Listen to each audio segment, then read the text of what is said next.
خب برای شروع کار نیاز به یک پروژه کنسول اپلیکیشن داریم که توی این دوره آموزشی من میخوام از .NET فریمورک 8 استفاده بکنم و به عنوان ادیتور یا آیدی هم از VS کد استفاده میکنم. ولی خب از اونجا که دوستانی که .NET کار میکنن خیلیشون ویژوال استودیو هم استفاده میکنن، اگه بخواید از ویژوال استودیو هم استفاده بکنید در ادامه این پروژه به مشکلی بر نمیخوره. این دیگه بسته به خودتون داره که از VS کد استفاده کنید یا از ویژوال استودیو. خب برای شروع کار توی VS کد باید اول از همه پوشه‌ای که پروژهتون قراره اونجا قرار بگیره براش مشخص بکنید. پس از منوی فایل اوپن من پوشم رو انتخاب کردم که پوشه اسکرپینگ کرالینگ نام داره. این رو انتخاب میکنم که الان پوشه خالی هم هست، هیچی داخلش نیست. از منوهای بالا منوی ترمینال رو انتخاب میکنم و دستور .NET New Console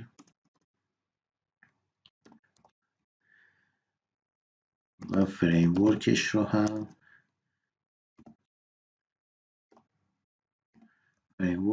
هم نت 8 قرار میدم. این دستور میاد یک پروژه جدید از نوع کنسول اپلیکیشن برای من ایجاد میکنه و فریمورکش رو هم .NET 8 ست میکنه. حالا چون من .NET 9 روی سیستمم دارم اینجا باید براش مشخص کنم، وگرنه میره پیش‌فرض خودش رو انتخاب میکنه.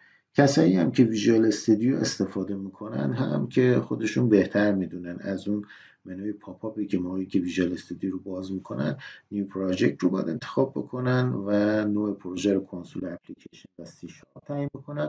فریمورکش رو هم 8 انتخاب میکنن، ولی کار دیگه هم نیاز نیست بکنن چون مسیر پروژه هم که هر مسیری که دوست داشته باشید میتونید براش مشخص بکنید. خب دستور رو اجرا میکنم. خب پروژه من ایجاد شد. از اونجا که من نام پروژه رو توی دستور .NET نیو کنسول ندادم، همنام با پوشه که داخلش بودم نام پروژه من رو ایجاد کرده. داخل پروگرام CS بریم میبینیم که پروژه یک کنسول رایت لاین داره به اسم هلو ورد. حالا اگه بخوایم اجراش بکنیم .NET run رو اجرا میکنیم که ببینیم پروژه‌مون خروجی رو به ما میده یا نه. خب میبینیم که اینجا هلو ورد رو توی کنسول برای من چاپ کرد، پس پروژه‌ام به درستی اجرا شد. خب از نیازمندی های دیگه‌ای که داریم برای این پروژه نصب 2 تا پکیج هست. همونجور که گفتم برای اسکرپ کردن ما با المان های HTML که توی صفحه وجود دارن باید سر و کار داشته باشیم. پس 2 تا پکیج نصب میکنیم برای اینکه بتونیم راحت تر این المان ها رو تشخیص بدیم و باشون کار بکنیم. اولیش با استفاده از دستور .NET add package، پکیجی که میخوایم نصب کنیم اسمش از HTML agility pack. این رو نصبش میکنم.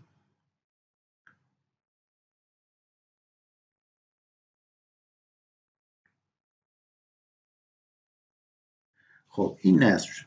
یک پکیج دیگه هم باید نصب کنیم که این هم زیر مجموعه همین HTML agility pack هست که اختصار بهش هاپ هم میگن و پکیجی که برای کار با استایل ها و CSS ها رو برای ما راحت تر میکنه به اسم CSS selectors هست که گفتم زیر مجموعه همین HTML agility pack به حساب میاد. این رو هم نصب میکنیم. selectors اشتباه نوشته بودم، CSS selectors.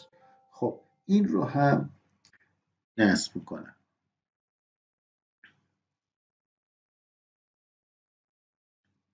این هم نصب شد. دوستانی که ویژوال استودیو استفاده میکنن میتونن توی از منوی تولز ناگت پکیج منیجر و بعد منیج ناگت پکیج فور سولوشن رو انتخاب بکنن. اونجا یه باکسی میاد برای جستجوی ناگت ها یا پکیج ها و میتونن همین نام ها رو اونجا جستجو کنن رو اونها رو هم نصب کنن.